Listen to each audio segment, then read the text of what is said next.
O sea, ¿salimos todos o sí? Preséntese todos primero, si están todos Blanquitos. los expositores. Has hecho lo más sabio, no meterte en la pelea de...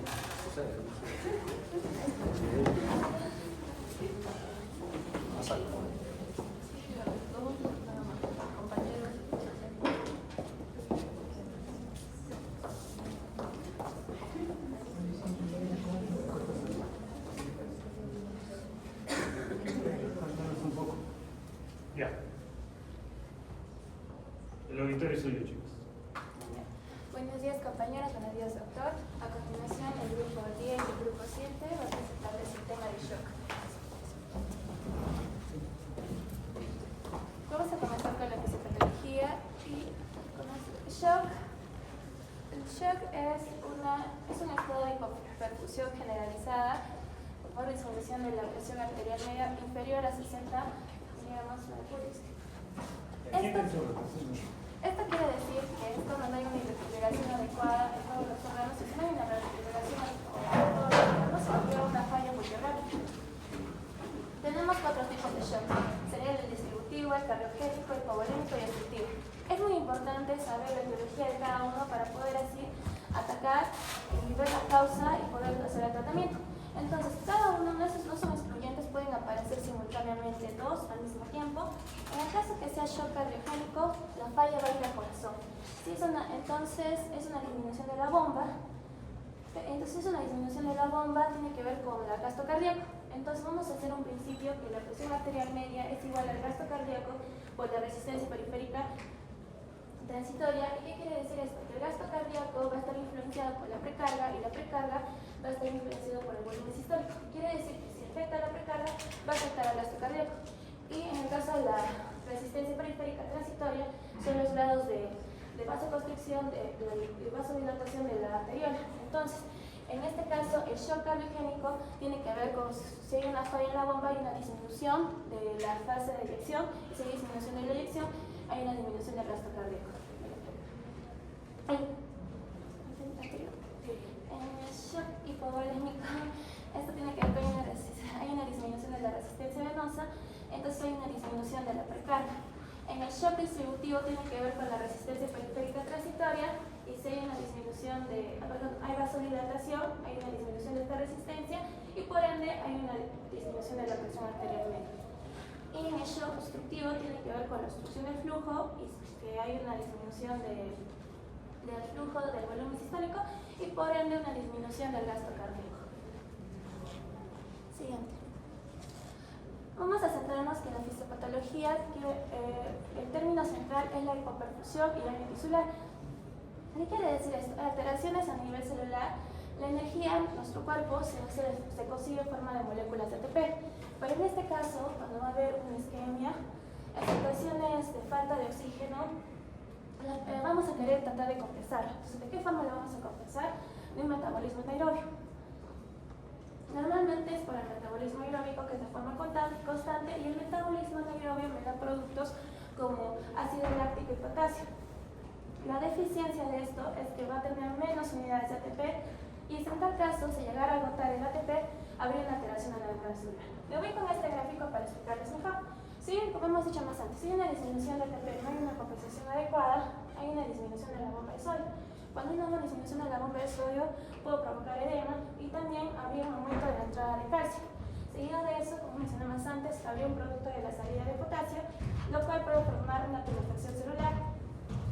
También la disminución de ATP puede dar glucólisis anaerobia, disminución del glucógeno, pero subida del ácido láctico, y desprendimiento de los ribosomas, que hace una menor síntesis de proteínas.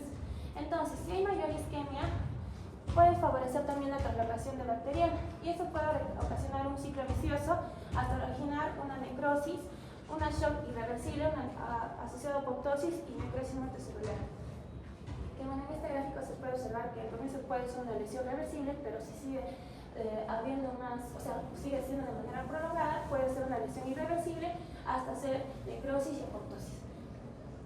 Entonces, luego de eso también está acompañado por la reperfusión de los líquidos hipóxicos, que aparecen radicales libres y productos de desecho en circulación sistémica procedentes del metabolismo anaerobio. lo cual ocasiona la alteración de la membrana celular, lesionándola, y también se origina una nueva respuesta inflamatoria post-isquémica, que es la activación de macrófagos, neutrófilos y células endoteliales. Siguiente. Vamos a ver los mecanismos de compensación. Como ya hemos hablado más antes, había el metabolismo aeróbico y el anaeróbico. Si en tal caso tuviera una falta de ATP, mi cuerpo lo trata de compensar por medio del metabolismo anaeróbico, que no es el más eficiente. Entonces vamos a hablar un poco de esto. En este gráfico, todo este cuadro azul es... Primero me voy con los ejes del X y del Y de ahí. El DO es, vamos a decir, es la entrega del oxígeno que le doy a los tejidos. Y el BO es el consumo del oxígeno que el cuerpo está gastando. Entonces, la entrega y el consumo tienen que estar en equilibrio. Entonces, para tener una seguridad, un margen de seguridad, la entrega tiene que ser 4 veces superior al consumo. Entonces, en este caso, lo que va a pasar es que si yo por ejemplo tengo una falta poca, lo que va a pasar es que el cuerpo trata de compensar y a través de extrayendo oxígeno de los vasos sanguíneos. Por eso, si hay menos consumo, menos entrega, va a haber un aumento más de la fracción de extracción de oxígeno que es de los vasos sanguíneos. Y esto, por ende, se mantiene constante. Entonces, siempre va a haber un equilibrio. Y por ende, la saturación mixta va a estar aumentada, digo constante. Pero ¿qué es lo que pasa si yo tengo una falla? No logro compensar la entrega de oxígeno como el consumo. Entonces, no va a haber forma de que el mecanismo de compensación se pueda formar. Por ende, va a aparecer el metabolismo anaerobio, lo cual hace que el lactato aumente. Por ende, la saturación disminuya directamente proporcional con la entrega y el consumo. Y también va a haber la producción comercial de lactato y potasio. Y vamos a continuar con las etapas, que tiene que ver con compensado, descompensado y reversible. Para los expositores, por favor, un poco de respeto a su compañero. Su compañera atrás está con el celular, su compañero igual, allá igual. Todos ustedes se han esforzado para hacer esto.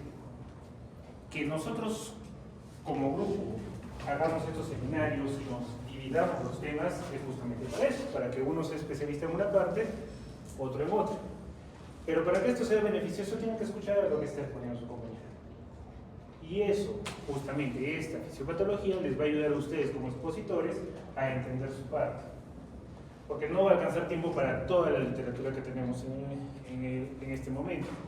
Ni ha alcanzado tiempo para todo lo que les he mandado que revisen. Entonces, al menos por un poquito de respeto, dejen los celulares y escuchen a su compañero. ¿De acuerdo? Continuamos. Como hemos dicho más antes, el efecto más era reversible y irreversible si se volvía de forma prolongada. Entonces, ¿cómo podemos verlo de forma clínica? O bueno, las funciones vitales. Compensado es cuando hay funciones de los órganos vitales se mantienen, la presión arterial es normal, la frecuencia cardíaca es aumentada, la vasoconstricción periférica es normal. Y la descompensado es cuando hay taquicardia, signos de disfunción orgánica, presión arterial normal o hipotenso, alteración de la microcirculación. Irreversible va a ser cuando va a estar con esta triada, que es conocida por ser bradicardia, hipotensión marcada, daño orgánico progresivo. Y bueno, la triada letal es la acidosis más coagulopatía más hipotermia. Vamos a hablar un poco sobre la compensación y la descompensación su fisiopatología.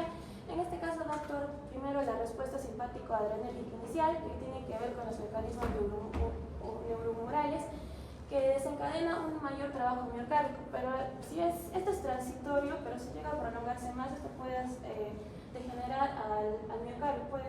Entonces, los mecanismos que acompañan son 5, que es mayor actividad simpática, activación del eje renina-angiotensina, el incremento de catecolaminas, la liberación de la hormona y secreción del factor natriurético antipiel.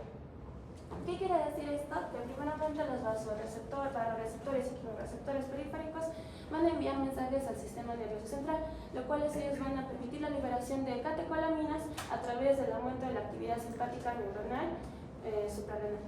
Y esto es el shock compensado, pero si en tal caso sea prolongado, esto se conoce como un shock descompensado, que lo vamos a ver en la siguiente diapositiva. Y en el shock descompensado hacemos el agotamiento de respuesta, que es una estimulación simpática prolongada, lo cual esto puede ser por una evolución de que el tratamiento no esté funcionando, el shock o también sin tratamiento, y eso ocasiona un shock irreversible, lo cual el aumento de la actividad simpática en respuesta a la hipotensión viene medida por los receptores carotideos, lo cual hace la secreción de la catecolamina, causa vasoconstricción, como se en la clínica, taquicardia, aumento de evito cardíaco precozmente en el curso del shock, y los receptores natriuréticos intraauriculares sufren una disminución de la actividad hipovolemia intravascular, lo cual ocasiona la secreción de la hormona antidiurética y vasoconstricción renal, y lo cual se activa el eje renina-angiotensina, lo cual produce retención de sodio y agua, aumentando así el volumen circulante, porque en este caso hay hipovolemia. Bueno, ahora vamos a ir por los sistemas, que es lo que encontramos. En el caso de tisular ya habíamos hablado que aumentaba el lactato, había una extracción del oxígeno a través de la hemoglobina, porque debemos extraer a través de los vasos sanguíneos como principal sistema de compensación que habíamos explicado antes. Función pulmonar, lo que vamos a ver es que al comienzo es la alcalosis respiratoria. También podemos ir desde un cuadro de acidosis hasta una acidosis hasta un síndrome de distrés respiratorio agudo, que es la complicación más grave, y también puede haber edema no cardiogénico, que es alta mortalidad. En la función cerebral hay hipotensión prolongada, la cual ocasiona encefalopatía hipóxica, y en la función renal se puede ver oliguria temprana por vasoconstricción renal. Y en efectos metabólicos puede haber de glucogenólisis a hiperglucemia, y función hepática, si es una hipotensión prolongada, puede llegar a formar necrosis hepatocelular, y en el caso intestinal, si es una isquemia intestinal, puede tener necrosis hemorrágica o perforación.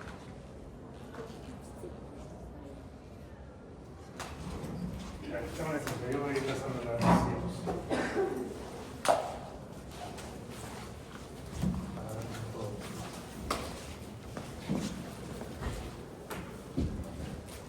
Bueno, continuando con la exposición, voy a hablar sobre el shock hipovolémico. ¿Y por qué es importante primero destacar este tema? Ya que se sabe que los casos de emergencia que llegan a los hospitales, a las clínicas, son problemas hemorrágicos que tienen que ver con el volumen, y esto relacionado con los bastantes accidentes de tránsito que hay a nivel de Perú. Entonces, el shock hipovolémico, que es un shock netamente circulatorio, nos hace referencia a la pérdida rápida y significativa del volumen intravascular, generando de esta manera una cadena, menor retorno venoso al corazón, generando un problema a nivel del gasto cardíaco. Asimismo, si tenemos una alta pérdida de volumen, vamos a tener también, va a llegar pocos nutrientes y poca oxigenación hacia nuestras células. Entonces va a estar alterada nuestra perfusión tisular, esta va a estar inadecuada, va a haber una hipoperfusión tisular. Por lo tanto, va a haber una hipoxia celular y una alteración metabólica, ya que si no llega oxigenación, pues vamos a utilizar la otra vía, ya no aeróbica, sino anaeróbica. Y si esto no se corrige de una manera muy adecuada, pues vamos a llevar a una falla multiorgánica, que pues afecta pues la vida del paciente. Siguiente diapositiva. Hay una clasificación, hay las de tipo hemorrágicas y no hemorrágicas. La hemorrágica, pues como el nombre lo dice, hay una pérdida aguda de la sangre intravascular. Las causas más frecuentes son el trauma, ¿no? Como les dije, las hemorragias digestivas, sangrado postquirúrgico, rotura de aneurismas, complicaciones obstétricas. Estos sangrados no solamente son los que se van a manifestar, como aquí en la imagen, ¿no? Estos sangrados. También puede haber traumas cerrados, ¿no? Y esto va a generar también un perfil y una alteración hemodinámica, menor volumen sanguíneo, menor precarga, menor gasto cardíaco y una mayor resistencia periférica para tratar de compensar este problema. Asimismo, no solamente es del volumen sanguíneo, sino está hablando del tema hemorrágico. Por lo cual hay una pérdida excesiva de ¿qué? De líquidos extracelulares sin salida directa de sangre. Como en caso, ejemplo, los vómitos, las diarreas, ¿no? Las quemaduras, los grandes quemados, deshidratación en tercer espacio, o sea, una citis, una pancreatitis, que pueden generar también este shock hipovolémico. Entonces, ¿cuál es la fisiopatología? Ya sabemos que hay 3 puntos: la pérdida de volumen de sangre, pérdida de plasma, como en los grandes quemados, pérdida de aguas electrolíticas, ¿no? En el caso de los vómitos, de las diarreas. Entonces va a generar ¿qué? Una pérdida de nuestro volumen, entonces hay una hipovolemia. Por lo tanto, si hay una hipovolemia, menor cantidad de volumen de sangre, por lo tanto va a haber menor retorno venoso hacia el corazón. Y esto va a generar una hipotensión arterial. Ahora, nosotros tenemos unos mecanismos rápidos y unos que son medianos y lentos. El mecanismo más rápido son estos vasoreceptores que están en el arco aórtico, en la aurícula derecha, en las carótidas, que hacen una respuesta rápida, ¿no? Que son estos vasoreceptores, que van a generar una estimulación directa hacia el hipotálamo. ¿Qué respuestas vamos a tener? Una mayor retención de sodio, va a haber una respuesta simpático-adrenérgica, una mayor liberación de catecolaminas como la adrenalina y no adrenalina. ¿Y esto para qué? Necesitamos fuerza, tenemos poco volumen, necesitamos fuerza para contraer la poca cantidad de volumen. Entonces va a haber una mayor fuerza contráctil, mayor frecuencia cardíaca y va a haber una vasoconstricción, ¿no? Para retener la poca sangre que tenemos. Asimismo, se va a estimular a nivel del riñón el sistema renina, angiotensina, aldosterona. Se va a generar angiogeno 2, va a generar una vasoconstricción para mantener el equilibrio. Va a haber una mayor liberación de aldosterona. ¿Y esto para qué? ¿Para qué? Para hacer la retención de agua y sodio. Ahora, si no se estabiliza esto, va a generar una acidosis metabólica. Ahora, hay una relación de pérdida de volumen con nuestro cuadro clínico. Se dice que hay una pérdida menos del 20%. Nosotros sabemos que en el ser humano más o menos la cantidad de sangre oscila entre los 5 litros, 6 litros aproximadamente, ¿no? Entonces, si es un 20%, menos de un 20%, estamos hablando de más una pérdida de 1 litro aproximadamente, va a haber una cierta una manifestación clínica, como es la hipotensión postural, va a haber una piel fría, pálida, sudorosa, va a haber un retraso en el llenado capilar mayor a los 2 segundos, va a haber una reducción de la presión de pulso. Esta presión de pulso normal es entre 30 a 50, que es la resta de la tensión arterial sistólica menos la tensión arterial diastólica. Asimismo, si nos encontramos una pérdida de volumen que nos puede a nosotros orientar qué cantidad está perdiendo, si este paciente, por ejemplo, haciendo una hipotensión, oliguria, está reteniendo líquido, ¿no? Va a haber alteraciones mentales.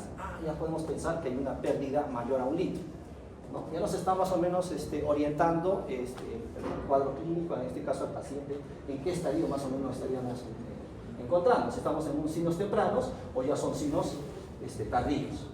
Y si es más de un 40%, ya vamos a encontrar un paciente ya con hipotensión, taquicárdico, va a haber con una taquimia, oliguria, acidosis metabólica ya en los exámenes de laboratorio, el AGA, alteraciones electrolíticas y una letargia, ¿no?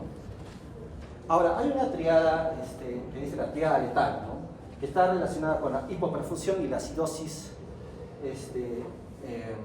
del paciente, con la coagulopatía y la hipotermia. Entonces, menor calor, ¿ya? Va a haber acumulación de lactato, ¿ya? Y va a haber una alteración de los coágulos.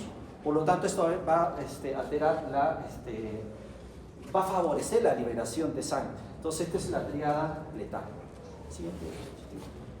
Hay unos criterios diagnósticos. Ya sabemos que en estos casos que el paciente nos llegara, pues nosotros vamos a pedir un hemograma, una ecografía, un FAS que podemos pedirlos de primera mano, y esto para ver si es que hay traumas cerrados, para ver si hay la presencia de líquidos intraabdominales.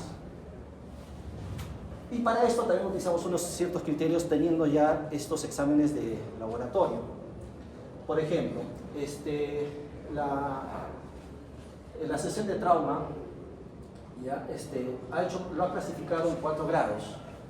El grado 1, cuando hay una pérdida hasta 750 mililitros, menos de 1 litro, se va a decir que el grado 1 también cuando hay una pérdida sanguínea, más o menos esto oscila el 15%, hay una frecuencia cardíaca menor a 100, la tensión arterial va a estar todavía normal, la presión de pulso va a estar normal, en unos casos también aumentada, la frecuencia respiratoria todavía está entre los 14 a 20 respiraciones por minuto, la diuresis va a estar mayor a 30.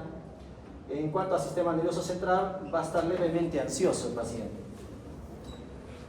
En estos casos sí se puede hacer una restitución de líquidos, ¿no? Cristaloides. En caso del grado 2, va a haber una pérdida sanguínea que va a oscilar entre los 750 a 1000 mililitros, estamos hablando ya a 1 litro. Una frecuencia cardíaca vamos a encontrar entre 100 a 120. La tensión arterial todavía va a estar normal, ¿ya? Todavía va a estar normal. La presión de pulso puede estar ya disminuida. La frecuencia respiratoria es de taquimia, entonces va a haber una frecuencia respiratoria de 20 a 30, va a estar un poco elevada. La diuresis también ya va a estar alterada, va a ser de 20 a 30 mililitros por hora. En cuanto al sistema nervioso central, moderadamente ansioso. En un grado 3, donde hay una mayor cantidad de pérdida sanguínea, que es en 30 al 40%, ya vamos a encontrar disminuida nuestra tensión arterial, menos de 90. La presión de pulso también va a estar disminuida, va a haber mayor frecuencia respiratoria para querer compensar la acidosis láctica. La diuresis también ya va a estar alterada. Y en un grado 2, pues, en este grado 3, sí se va a utilizar restitución de líquidos, o si no, también ya tenemos que hacer transfusiones de sangre. En un grado 4, pues estamos hablando ya de una mayor pérdida de 2 litros aproximadamente, donde ya es una frecuencia cardíaca mayor a 140, y la tensión arterial, por supuesto, ya va a estar ya bien disminuida, igual que la presión de pulso. Acá ya en el sistema nervioso este paciente ya va a estar en un estado ya confuso letal. La clasificación fisiológica de Davis es básicamente con el déficit de base. Vamos a encontrarnos sin shock en clase 1, cuando este déficit de base es menor o igual de 2 milimoles por litro. En una clase 2 de shock leve, cuando es menor a 2 déficit de base, hasta mayor que diga de 2, menor o igual que 6 milimoles sobre litro. En clase 3 es un shock moderado, cuando nuestro déficit de base oscila entre 6 a 10 milimoles sobre litro. En la clase 4 un shock severo, ya cuando el déficit de base está mayor a los 10 milimoles sobre litro. ¿Cómo se va a manejar a estos pacientes de shock hipovolémico? En el caso de los hemorrágicos, primero tenemos que hacer un control precoz de la hemorragia, ya sea compresión, cirugía, endoscopías, si hay problemas colónicos. Hay que restituir las vías, utilizar 2 vías, ya sea periférica o intraósea. Hay que utilizar cristaloides como el caso 1, grado 1, grado 2. Podemos utilizar Ringer lactato, que es el más utilizado. Hacer transfusiones de hematía, transfusiones de sangre, según si ya nos encontramos en el grado 3 a 4, como hemos visto en la clasificación. Asimismo, si no nos encontramos en un caso no hemorrágico, hacemos una reposición hídrica intensa de 20 mililitros por kilogramos de cristaloides. Hay que ajustar los fluidos según los electrolitos y ácido base que necesitamos. Coloides si no hay una respuesta. Siguiente.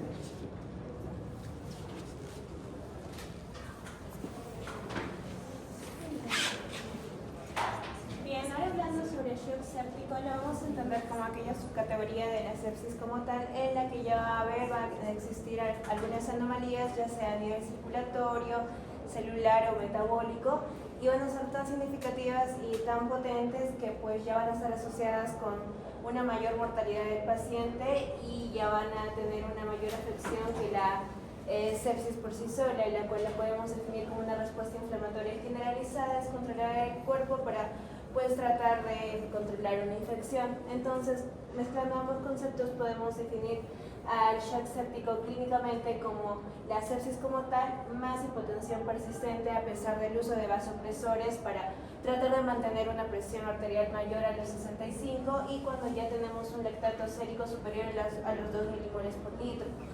Algo que también vamos a considerar al hablar del shock séptico es que es una de las causas más importantes de ingreso de estos pacientes, ya sea a urgencias o a la unidad de cuidados intensivos, representando una alta mortalidad. Respecto a la población que afecta con mayor frecuencia son los ancianos o aquellos pacientes que ya tengan bastantes enfermedades de fondo. Los focos más comunes van a ser tanto el pulmonar como el de vías urinarias, y si hablamos de shock séptico tenemos que hablar sobre el síndrome de respuesta inflamatoria sistémica, que para llegar a este diagnóstico tenemos que tener al menos dos de estos criterios, que ya sea la temperatura superior a los 38 grados centígrados, o si es menor a los 36, una frecuencia cardíaca superior a los 90 latidos por minuto, una frecuencia respiratoria superior a las 20 respiraciones por minuto, y cuando tenemos un conteo de glóbulos blancos superior a 12.000 o menor a 4.000. Ahora, para hablar sobre el proceso evolutivo de la sepsis, todo va a empezar o se va a desencadenar por la infección, la cual va a progresar a una sepsis, en la que vamos a tomar en cuenta que este síndrome de respuesta inflamatoria sistémica ha sido causado ya sea por un agente microbiológico o ya sea por causa clínica. Ya tenemos este diagnóstico. Esto se va a progresar en una sepsis grave, en la que ya tenemos la sepsis más disfunción orgánica de acuerdo a la escala de Soufasa, se les voy a explicar a continuación. De igual manera, estos pacientes ya presentan hipotensión o hipoperfusión. Podemos ver algunos signos de acidosis láctica, oliguria, alteración del estado mental. Entonces, si esto ya sigue progresando, tenemos la situación de sepsis grave con hipotensión que no va a mejorar tras la reanimación de líquidos en un plazo menor a 1 hora, y ya es necesario el uso de vasopresores. Si bien podemos presentar eso, o también un shock séptico refractario, en la que ese paciente tampoco responde ni a líquidos ni a fármacos, pero ya en un plazo superior a 1 hora. Y por último ya tenemos la última etapa, que es el síndrome de disfunción orgánica múltiple, en el que ya encontramos una falla funcional grave de más de 2 órganos por más de 24 o 48 horas. Respecto a la escala de SOFA que les mencionaba, esta va a ser una escala que nos va a ayudar, nos va a permitir hacer una valoración de la función orgánica. Tenemos criterios, y vamos a aplicar una puntuación de 0 puntos a 4 puntos. Cuando nosotros otorgamos una puntuación de 0 puntos es que, por ejemplo, respecto al sistema nervioso central mediante la escala de Glasgow, si le otorgamos 0 puntos hay una función normal, de 1 a 2 hay una disfunción leve moderada, y ya de 3 a 4 estamos hablando de una disfunción grave o un fallo orgánico. Esta escala nos va a ayudar a evaluar criterios, repito, como el sistema nervioso central, renal, hepático, la coagulación, respiratorio, que por ejemplo nos habla de la presión arterial, presión parcial de oxígeno. Vamos a otorgar, por ejemplo, una puntuación de 3 a 4 cuando esta es menor a 200, los pacientes ya tienen un soporte ventilatorio, o al tratar de evaluar el criterio cardiovascular mediante la presión arterial media, podemos otorgar una puntuación, por ejemplo, de 4 cuando el paciente ya ha recibido dopamina superior a 15 o adrenalina superior a 0.1. Entonces, por categoría, si aplicamos una puntuación mayor o igual a 2, esto nos va a indicar una disfunción orgánica significativa, que ya nos va a dar un criterio importante para hacer el diagnóstico del shock séptico. Si hay un aumento progresivo de la puntuación en función a una evaluación inicial y sigue aumentando, pues estamos hablando de un empeoramiento del cuadro clínico, y si hay una disminución es que las medidas compensatorias que estamos utilizando están funcionando. Respecto a la fisiopatología básica para lograr entender el shock séptico, es sencillo. Podemos empezar diciendo que esto va a empezar con la activación del sistema inmune innato, generando una respuesta inflamatoria sistémica. Luego se va a proseguir por la liberación de mediadores inflamatorios que pues van a activar tanto el complemento, endotelio y coagulación. Y de acá podemos tener dos caminos: o bien se genera una respuesta adaptativa, o se va a evolucionar a una inmunoparálisis que nos va a traer un cuadro clínico más grave para el paciente, y en casos pues más graves se va a progresar el shock séptico y una disfunción multiorgánica de importancia, en el que pues podemos encontrar hipoperfusión tisular, inestabilidad cardiovascular o el riesgo de muerte. Respecto a las manifestaciones clínicas, en estos pacientes podemos encontrar fiebre o escalofríos, hipotermia, pueden estar taquipneicos, pueden estar hiperventilando, vamos a encontrar los cambios hemodinámicos como taquicardia, piel caliente, alteración a nivel de la conciencia, signos de disfunción orgánica, cianosis, respiración superficial.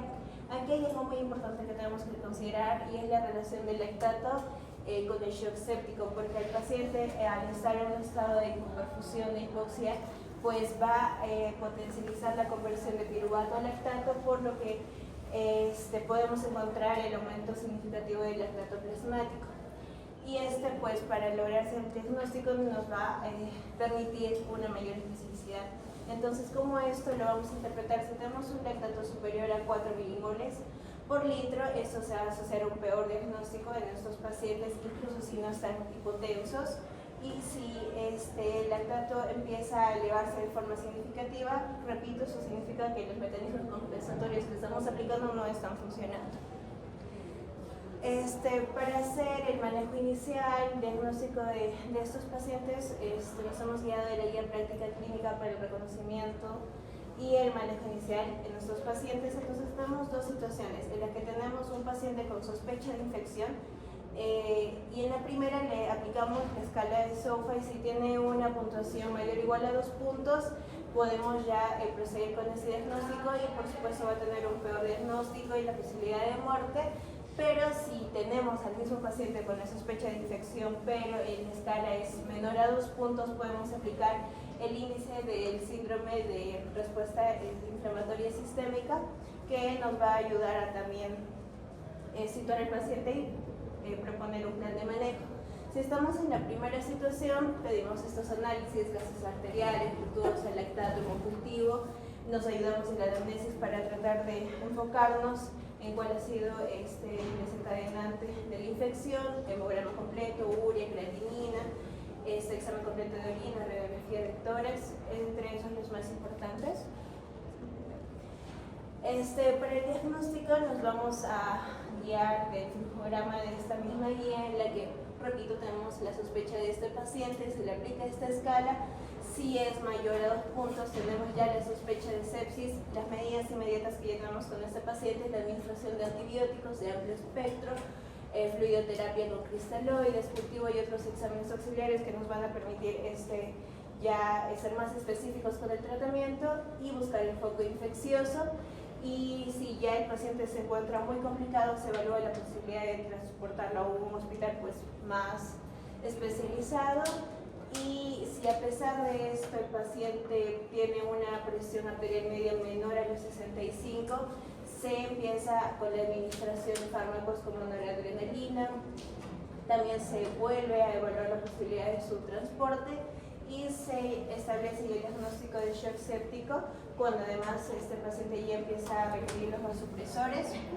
Y si a pesar de los fluidos y los vasopresores el paciente persiste con una presión arterial media menor a los 65, pues se reevalúa y descarta otra causa que pues podría condicionar este cuadro. Sobre el shock séptico se ha hecho la evaluación tanto de un artículo, de una guía. Les he hablado sobre el manejo inicial que se tiene con estos pacientes.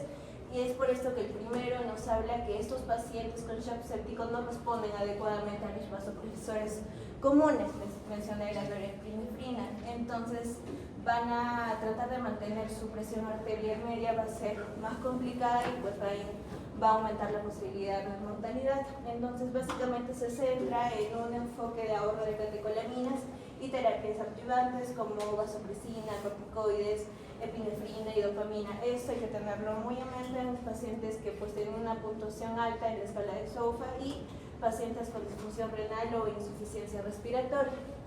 Por otro lado, hay una guía que ha hecho mucho énfasis en mantener la presión arterial media superior a los 65.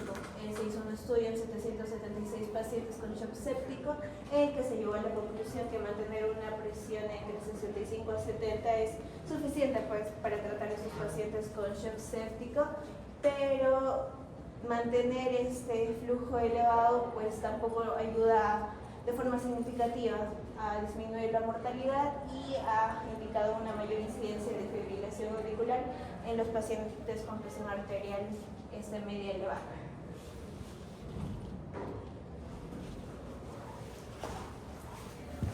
Bien, ahora vamos a hablar sobre lo que es el shock anafiláctico. Primero comprender lo que es la anafilaxia. En este caso se va a dar una reacción de hipersensibilidad sistémica que puede llegar a ser grave. Este inicio agudo causa por la exposición de un alergeno. En este caso, a diferencia del shock anafiláctico, que es la fase avanzada de la anafilaxia y se va a caracterizar porque va a ir acompañado de lo que es la hipotensión persistente y la hipoperfusión tisular. Entonces, esta puede conducir a un fallo circulatorio que puede terminar en paro cardiorrespiratorio y la muerte. Vamos a tener varias causas entre las inmunológicas, las no inmunológicas y las hepáticas, que son las menos comunes, que más o menos un 20% de casos no se logra identificar cuál es su desencadenante. Las inmunológicas, donde vamos a tener los alimentos, el látex, la inmunoterapia, las picaduras de insectos, los medicamentos que son varios, como los antibióticos, los betalactámicos, los anestésicos, los relajantes musculares, los AINES. En los no inmunológicos puede estar el ejercicio físico intenso, factores físicos como la exposición al frío, al calor, a la radiación ultravioleta, otros fármacos que se liberan histamina de manera directa, como es los opiáceos, la morfina, la codeína, también es el alcohol, otros productos químicos como los de limpieza y medios de contraste radiológico.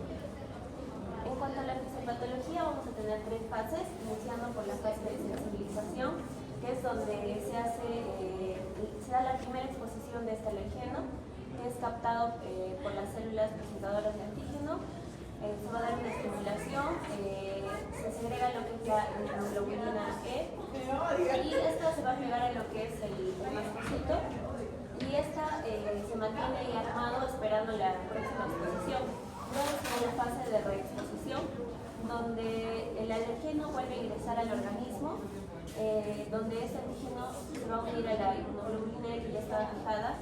Que se va a mantener en esta zona, en el mastocito, y ya luego se va a segregar lo que es la histamina, los mediadores neoformados y los preformados. Entonces, esto se le llama la degranulación de este mastocito cuando se da la liberación de todo esto. En la fase efectora ya se va a hacer conocedor de los síntomas, la acción de los mediadores que se han sido segregados.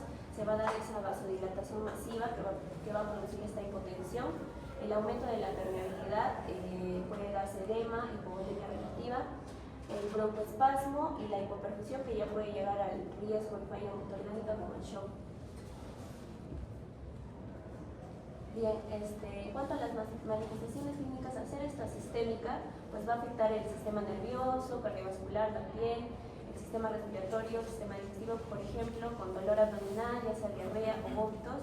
En la piel puede ser urticaria, eritema, enrojecimiento, picor. El sistema circulatorio puede haber hipotensión, la frecuencia cardíaca puede ya sea aumentar o bajar. En el sistema nervioso puede estar el paciente aturdido, con confusión, dolor de cabeza o ansiedad. En cuanto al sistema respiratorio, puede haber lo que es broncoespasmo, sibilancia, ronquera, dolor, tos. Vamos a tener unos criterios primero para identificar lo que es la anafilaxia, que puede presentarse cualquiera de esos, no es necesario que estén los tres. Por ejemplo, un criterio sería de que hay inicio rápido de este síndrome, acompañado de al menos uno de estos dos, que sea el compromiso respiratorio, ya sea con, por ejemplo, disnea, sibilancia, estridor, hipoxemia o la disminución de la presión arterial con síntomas asociados como la hipotonía, síncope o la incontinencia. Otro puede ser la aparición rápida y en este caso de dos o más de los siguientes, como la afectación de la piel, el compromiso respiratorio, la disminución de la presión arterial o síntomas gastrointestinales que ya vimos como la alergia al vómito. Otro puede ser la disminución de la presión arterial en minutos o en horas a disposición de este alergeno. Pero aquí vamos a tener en cuenta que en adultos es cuando es inferior a 90 milímetros de mercurio la presión sistólica o el descenso superior al 30% sobre la presión basal. Pero en lactantes y niños se tiene en cuenta más lo que es cuando el descenso es más del 30% de la presión arterial sistólica. Bien, entonces el diagnóstico para esto ya vimos que es básicamente la clínica. una historia rápida que nos cuente sobre la exposición. Este shock se puede confirmar cuando ya lo vimos aquí, que además de los síntomas clínicos de la anafilaxia, pues se acompaña de lo que es la hipotensión sostenible y la hipoperfusión tisular. Puede haber una reacción bifásica que hasta el 25% de estos pacientes puede presentar una segunda reacción dentro de estas 72 horas. Puede haber recurrencia. Esto se da mayormente cuando es la alergia a los frutos secos, más frecuente en mujeres, y la reacción anafilactoide no inmunológica, que es similar clínicamente, pero sin lo que es la inmunoglobulina E. Eso es más o menos en los años. Entonces, aquí tenemos un algoritmo que primeramente debemos identificar la anafilaxia.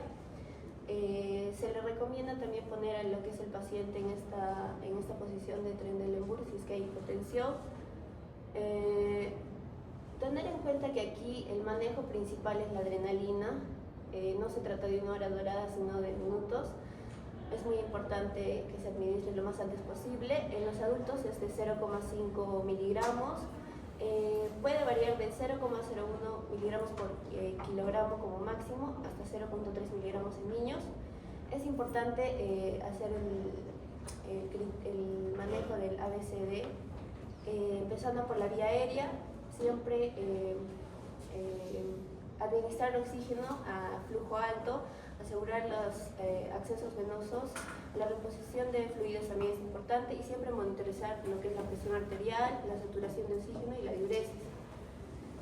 En cuanto a la terapia adyuvante, podemos usar, en caso de que el paciente tenga broncoespasmo, usar lo que es salbutamol inhalado o nebulizado. Se puede usar corticoides como la hidrocortisona, la metilprednisona, esta intravenosa, pero es importante que tengamos en cuenta que esta no va a sustituir la adrenalina. En caso de que el paciente presente síntomas refractarios, se puede repetir esta dosis de adrenalina cada 5 a 15 minutos. Iniciar perfusión adrenalina intravenosa. En este caso sí se puede usar lo que es la adrenalina intravenosa solo si es refractario. También se puede usar lo que es el glucagón, si el tratamiento con bloqueantes beta, si se da tratamiento con bloqueantes. Atropina, si es que hay bradicardia prolongada, vasopresores como la dopamina, si es que hay hipotensión refractaria. Y en caso de que sí mejore, pues se hace una observación cada 6 a 8 horas, considerando la prescripción de la adrenalina, corticoides antihistamínicos cada 3 días y derivar al ergólogo.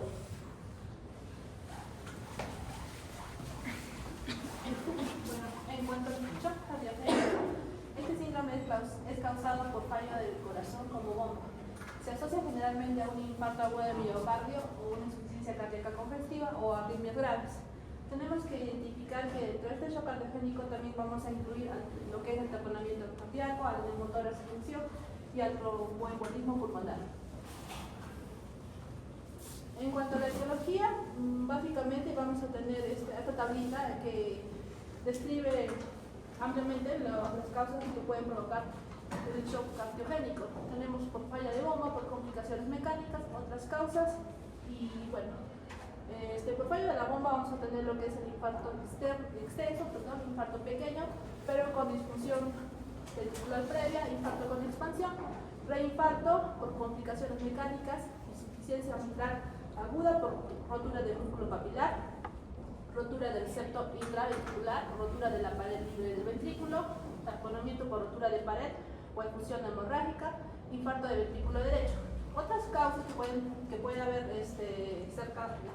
causas de shock cardiogénico, vamos a tener el estadio final de miocardiopatías, miocarditis aguda, conducción miocárdica, bypass cardiopulmonar prolongado, shock séptico con depresión miocárdica severa, obstrucción de la salida del ventrículo izquierdo, estenosis aórtica, miocardiopatía hipertrófica obstructiva, obstrucción del llenado del ventrículo izquierdo, insuficiencia aórtica aguda, embolismo pulmonar pasivo y disección aórtica aguda. Sin embargo, yo creo que podría ser uno de los más importantes este acróstico de la insuficiencia miocárdica aguda, en la que es conocida como CHAM, la que va al síndrome coronario agudo, la emergencia hipertensiva, las arritmias, las mecánicas, valvulopatías, la embolia pulmonar, la infección y el taponamiento cardíaco. Bueno, en cuanto a la fisiopatología, vamos a ver que va a haber una difusión miocárdica en difusión sistólica y difusión diastólica.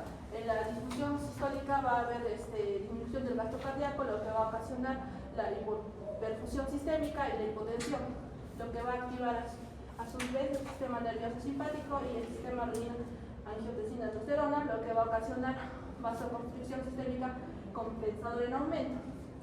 Y esto va a aumentar va a ocasionar hipotensión y va a haber perfusión coronaria.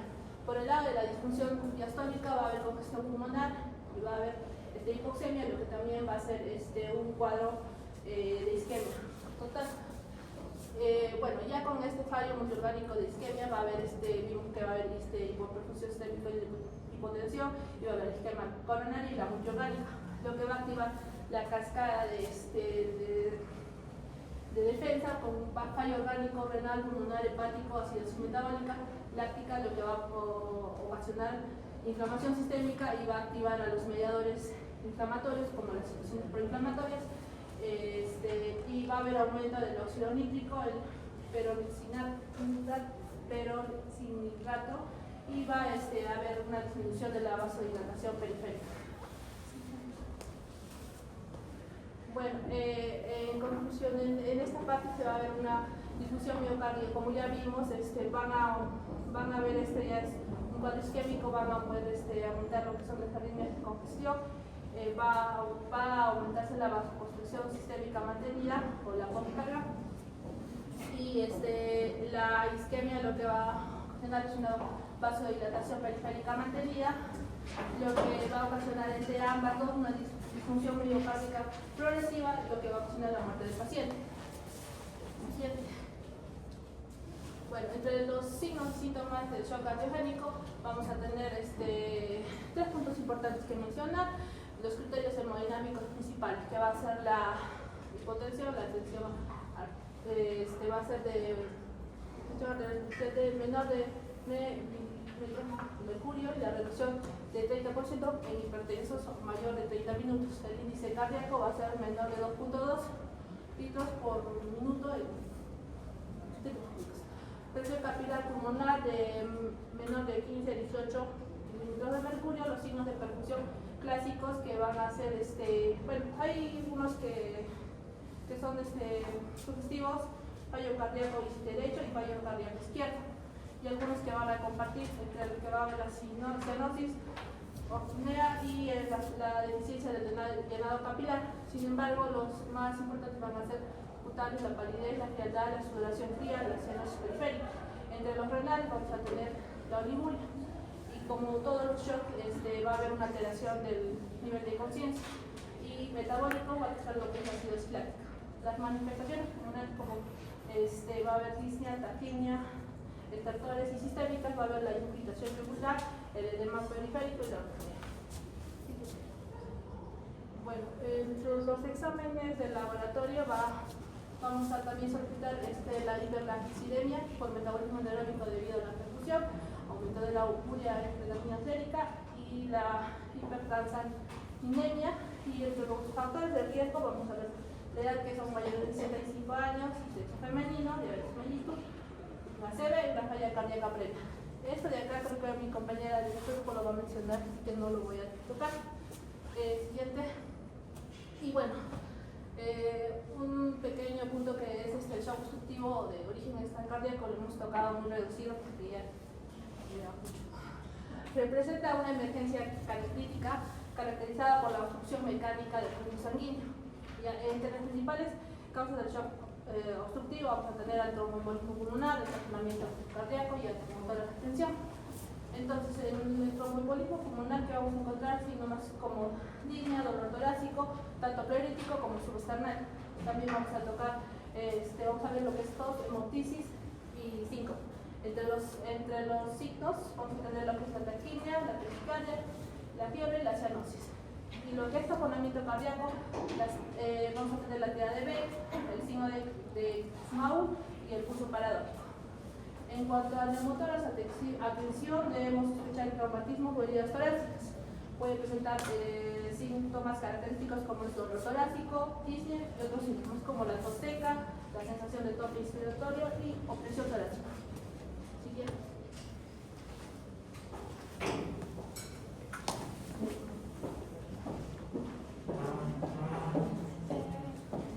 Bueno, vamos a continuar con monitoreo hemodinámico.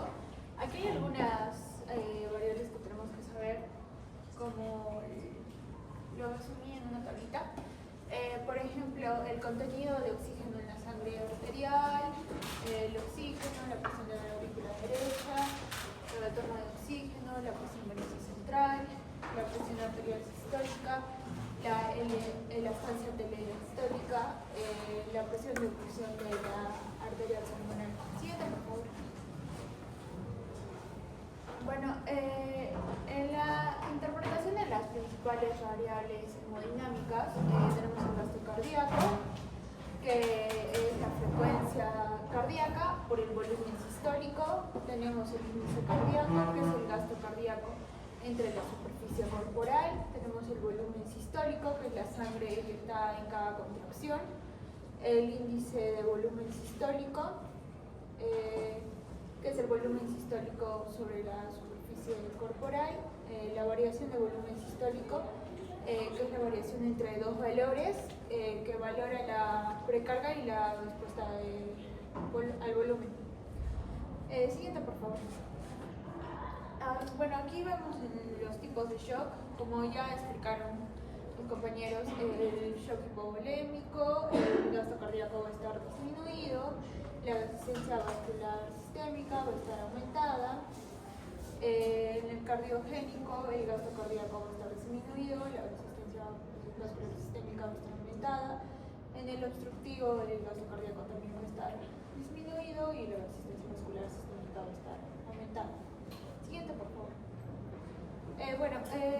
Como de acuerdo de fisiopatología, vamos a ver la ley de Frank-Starling, que en sí explica cómo el gasto cardíaco aumenta a menudo de que el volumen de la sangre aumenta en cada contracción, antes de cada contracción. Siguiente, por favor. Bueno, el índice cardíaco, aquí tenemos algunos conceptos básicos, por ejemplo la precarga, que es el estiramiento máximo de las fibras musculares del corazón antes de la contracción y está determinado por el volumen de sangre que lo llena, y la contractibilidad, que es la capacidad del corazón de generar trabajo externo con independencia de las condiciones de carga.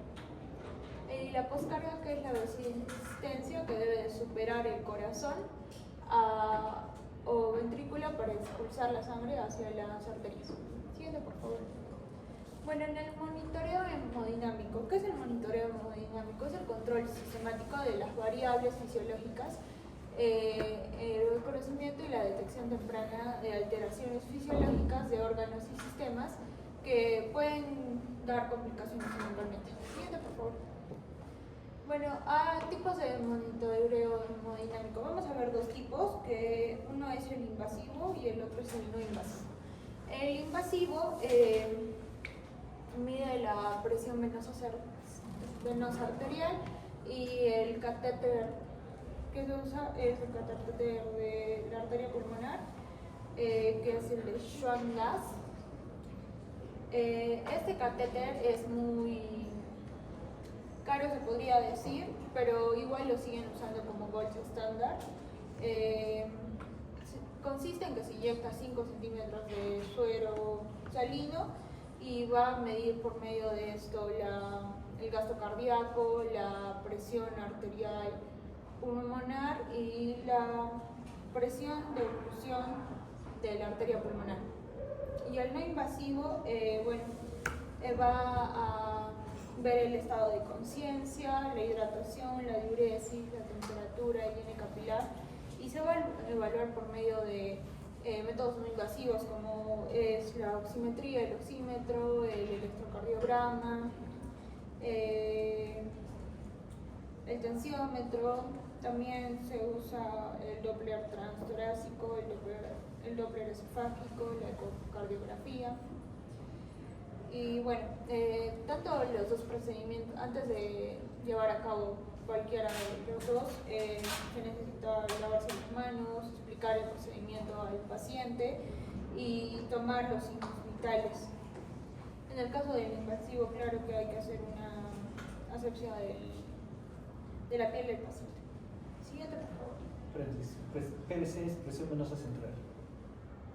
Presión, sí, sí. Bueno, aquí vamos en el monitoreo hemodinámico.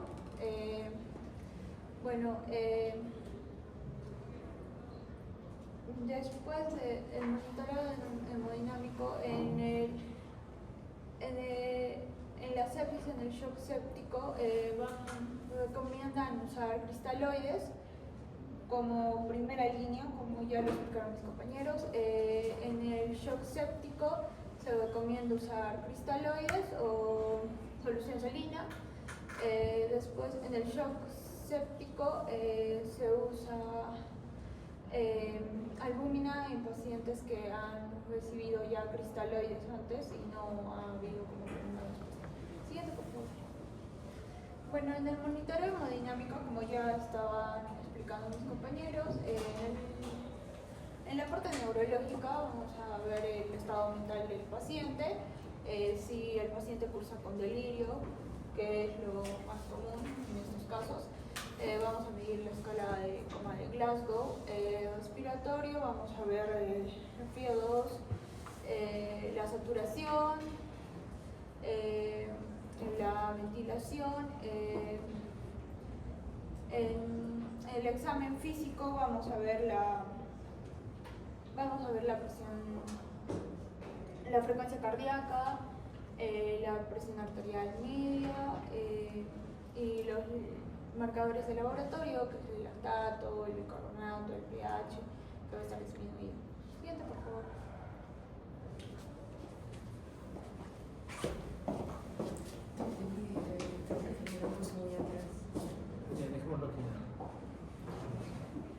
Bueno, ahora vamos a hablar sobre el estudio de imágenes en shock. Si bien es cierto, la clínica o los signos vitales nos van a dar mucho que decir de que es un shock, pero no nos va a dar muchos diagnósticos diferenciales. Es por eso que es útil tener imágenes, estudios de imágenes, que eso nos va a ayudar a diagnosticar en qué específicamente está y pues en beneficio de nuestro paciente va a ser mucho mejor. Las técnicas de imagen complementan la clínica porque permiten lo que es visualizar directamente la función cardíaca, la volemia y la ventilación y la perfusión, que en muchos de los shocks que nos han mencionado nuestros compañeros tiene como un signo principal. Luego tenemos ecografía crítica o POCUS en shock. POCUS en sus siglas es ecografía en el punto de atención. Es decir, si nuestro paciente ingresa a emergencias, la ecografía se va a tomar en dicho lugar. Estos protocolos ecográficos más usados es el RASH, que es conocido como un ultrasonido rápido en shock, y el FAS y el EFAS, que son protocolos para tomar ecografía en traumas. Es casi lo mismo, solo se cambia que el EFAS es una más extendida. Luego vamos a ver que en el RASH se va a medir más que todo para ver lo que es los signos del corazón, pulmón y abdomen y también vena cava inferior. En el FAS y en el EFAS vamos a ver que esta va a evaluar lo que es hemoperitoneo, hemotórax y neumotórax. Luego vamos a tener también las ventanas habituales, que es en la cardíaca, vamos a ver la función ventricular y derrame pericárdico. En el pulmonar vamos a tener lo que es las B-lines, que esas se van a presenciar en lo que es en ecografía, con unas líneas verticales diagnosticando un edema o también neumotórax. Luego vamos a tener lo que es la vena cava inferior, una valoración de volemia. Asimismo, en el abdomen se van a presentar lo que son los líquidos libres. En conclusión, la ecografía crítica nos va a ser un pilar en la evaluación inicial lo que es el shock. Precisión diagnóstica del POCUS. Es decir, en el shock cardiogénico va a tener una alta sensibilidad y especificidad, ya que en el ecocárdico muestra disfunción. Asimismo, en el shock obstructivo vamos a tener que es excelente para identificar lo que son los taponamientos pericárdicos o embolia pulmonar. Y en el shock hipovolémico va a tener una sensibilidad moderada, no muy alta, con signos indirectos como colapso de vena cava. Y en el shock séptico va a ser menos específico, pero útil para descartar otras causas, ya que en el shock séptico más se va a ver lo que es, ¿no?, si una infección o más que todo el laboratorio, o como mi compañera hace rato explicó, más que todo AGA o laboratorio. Siguiente, doctor. En pocos en shock séptico se va a evaluar lo que es precarga y respuesta a fluidos mediante la variabilidad de la vena cava. Luego también este es como un protocolo que se va a seguir, ¿no?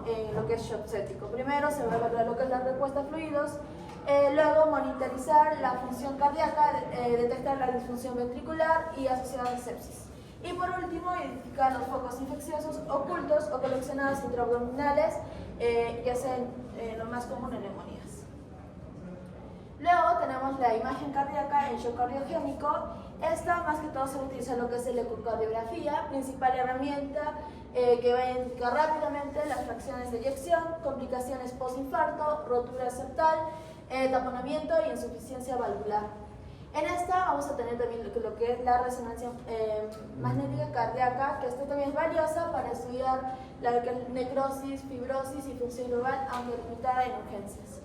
Luego vamos a tener lo que es la cardiotomografía, que va a ser también útil para descartar obstrucciones coronarias o evaluar anatomía compleja. Y por último, una integración puesto que las imágenes permiten estratificar lo que es el shock cardiogénico y guiar intervenciones como perfusión, hipoperfusión y asistencia ventricular. En todo lo que es shock cardiogénico, lo que vamos a tener decir en el gold estándar va a ser lo que es ecocardiografía, ya que va a ser una herramienta principal que se va a utilizar en muchas de las urgencias. Luego...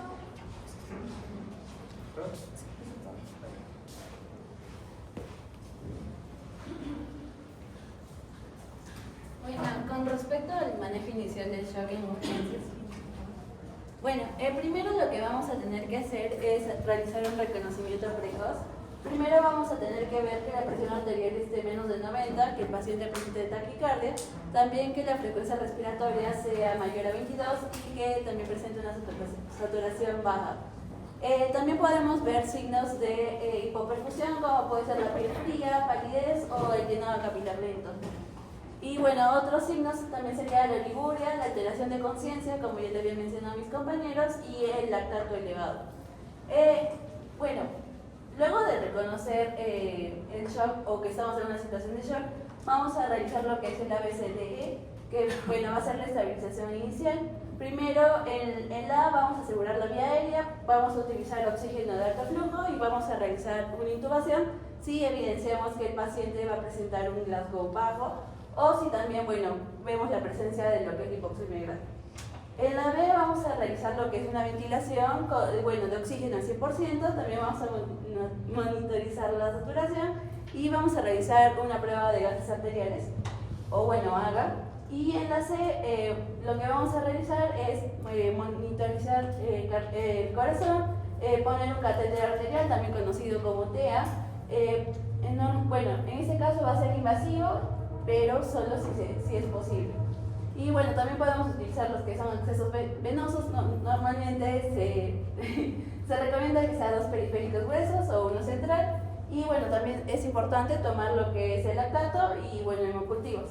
A la vez que estamos haciendo tanto el reconocimiento y el ABCD, es importante realizar ya el diagnóstico del shock y también ver el tipo fisiopatológico predominante y los antecedentes personales del paciente si es que se puede. Siguiente, por favor. Ya. Luego, a la vez que estamos realizando el reconocimiento del shock y también lo que es el ABCD, vamos a tener que buscar la causa. ¿Por qué es esto importante? Porque dependiendo del shock vamos a ver qué tratamiento utilizamos, ya sea la solución o también la dosis. Eso ya lo vamos a ver a continuación. Pero bueno, con respecto a lo que es shock séptico, vamos a buscar lo que es una infección, también podemos realizar lo que es cultivos y podemos dar lo que es antibióticos precoces o el control del foco en sí. Con respecto al shock hipovolémico, podemos buscar básicamente dónde está la hemorragia, la pérdida de fluidos, también detener el sangrado, que es muy importante, y reponer el volumen. Aquí, bueno, ya voy a hablar eso a continuación, pero va a ser importante realizar una hemoterapia, que es reconstitución de la sangre. Y bueno, con respecto al shock distributivo, que es constituido por el anafiláctico y neurogénico, acá normalmente la principal causa va a ser la vasodilatación. Y con respecto al shock cardiogénico, bueno, hay un sinfín de causas, pero principalmente va a ser el síndrome coronario, la arritmia, también las valvulopatías, la ruptura y bueno, taponamientos, y en algunos casos puede llegar hasta sepsis. Bueno, como ya mencioné, es importante reconocer el tipo de shock, porque normalmente en algunos vamos a utilizar lo que es la fluidoterapia, ya sea la solución la solución salina o también el lactato Ringer. Básicamente va a haber tres objetivos, que el primero va a ser la reposición del volumen circulante. Esto va a ser importante porque nos va a ayudar a un mantenimiento del gasto cardíaco. También vamos a ver lo que es la perfusión tisular adecuada. Esto nos va a garantizar el aporte de oxígeno y también, bueno, que las células tengan suficientes nutrientes. Y bueno, con respecto, otro objetivo sería también el mantenimiento de la composición de los líquidos corporales. Eso es importante para que la conservación del Mediterráneo. Bueno, como ya mencioné, en estos casos, tanto en el shock séptico, hipovolémico y cardiogénico, vamos a usar lo que es cristaloides o soluciones salinas. En el caso del séptico hipovolémico, vamos a utilizar bolos de 30 mililitros por kilo en 3 horas y tenemos que revelar la respuesta. Y bueno, y en el cardiogénico son bolos pequeños, normalmente son 250 mililitros, y esto solo se da si hay hipovolemia y riesgo de congestión. Y bueno, la hemoterapia o el shock hemorrágico, vamos a realizar una hemoterapia, y bueno, eso es para controlar el daño y también, bueno, regularizar la sangre perdida. Normalmente va a ser relación 1-1-1, que va a ser hematíes, plasma y plaquetas. En shock hemorrágico también se puede dar soluciones cristaloides hipertónicas, sobre todo si nos encontramos frente a un caso de traumatismo craneoencefálico grave. Bueno, traje el ejemplo del shock cardiogénico porque normalmente todos tienen un mismo inicio, pero depende mucho del shock para dónde nos vamos, porque principalmente lo que vamos a realizar va a ser dos pilares principales, que va a ser el tratamiento de la causa subyacente y también la terapia de apoyo. En el caso de la terapia de apoyo y en el caso del shock cardiogénico, que lo voy a usar como ejemplo, vamos a ver lo que es el aumento de perfusión y también el aumento de oxigenación. En el caso de aumento de perfusión vamos a utilizar los fármacos vasoactivos y también vamos a encontrar lo que son dispositivos mecánicos. En estos casos el fármaco principal va a ser la norepinefrina, según algunas guías, que es criterio 2BC. Y bueno, con respecto a los fármacos vasoactivos, algunos estudios decían que al estos provocar mayor trabajo cardíaco, mayor oxígeno y también mayor inducibilidad rítmica, no es recomendable darlos en tanta dosis porque va a causar morbilidad y mortalidad. Entonces se ha recomendado que se dé menor tiempo en dosis mínima y también, bueno, dependiendo del perfil hemodinámico del paciente. Con respecto al tratamiento de causa subyacente, puede ser, en este caso vamos a administrar una solución salina, que como ya mencioné, en el shock cardiogénico también podemos dar 250 mililitros, ya sea durante 15 o 10 minutos, pero esto va a depender también, se recomienda dar en pacientes no congestivos y también que sean dependientes a precardio.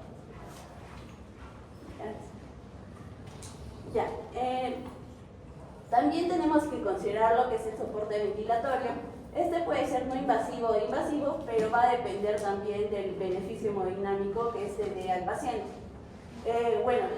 Otras indicaciones para realizar el soporte ventilatorio sería la presentación clínica del mismo paciente y también el resultado del AGA, el análisis de gases. Con respecto a los medicamentos, que esto ya sería un poco más directamente hacia lo que es shock cardiogénico, bueno, podemos usar los vasoactivos. Bueno, contamos con 3 tipos de vasoactivos, que serían los inotrópicos, los vasopresores y los inmunodilatadores.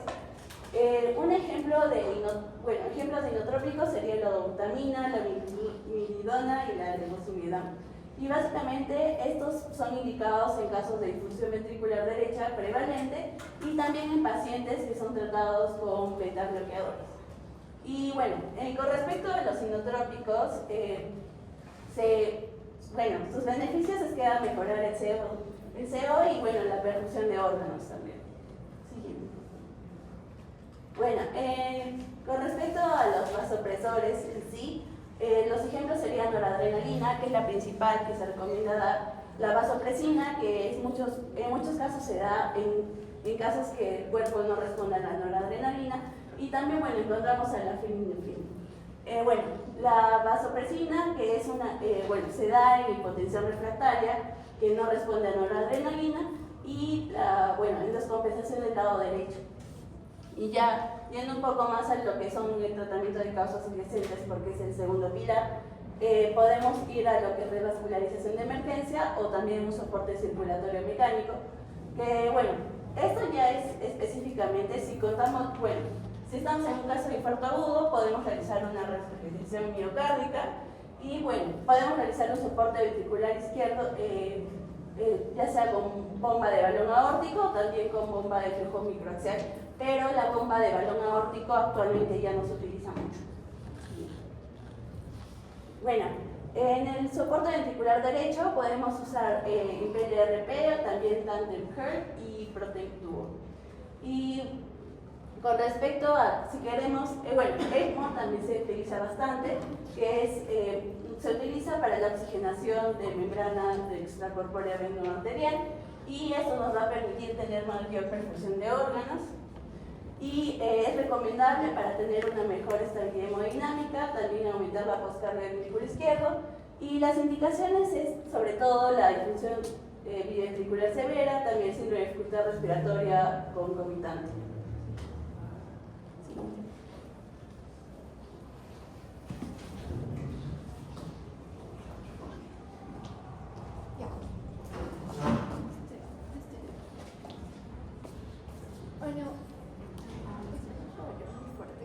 Sí me escucho, ¿verdad? Tenemos el shock en casos especiales. En este caso sería nuestra primera paciente gestante. Durante la gestación van a ocurrir diversos cambios fisiológicos, bioquímicos, anatómicos. Estos es importante identificarlos para poder diagnosticar, tratar y, a tiempo, si en caso se presente shock. Según la Organización Mundial de la Salud, estas son las 5 causas por las que ocurren más muertes en gestantes, estando prevalentemente el shock como una causa. Entonces, hablando fisiológicamente, vamos a comparar lo que es los cambios que hay en una gestante y en una gestante. Como primer cambio tenemos la parte anatómica, que el útero se va a ubicar en una mujer que no está gestando, en la parte intrapélvica, y cuando hay gestación va a depender del tiempo también, ¿no? Pero se va a subir. La parte más importante relacionada al shock es la parte hematológica. Entonces vamos a decir que va a ocurrir en el embarazo un aumento del volumen plasmático entre más o menos al final, entre el 30 al 50%. Esto puede producir que se dé una pérdida sanguínea grande antes de que se presenten síntomas, se dificulte el diagnóstico.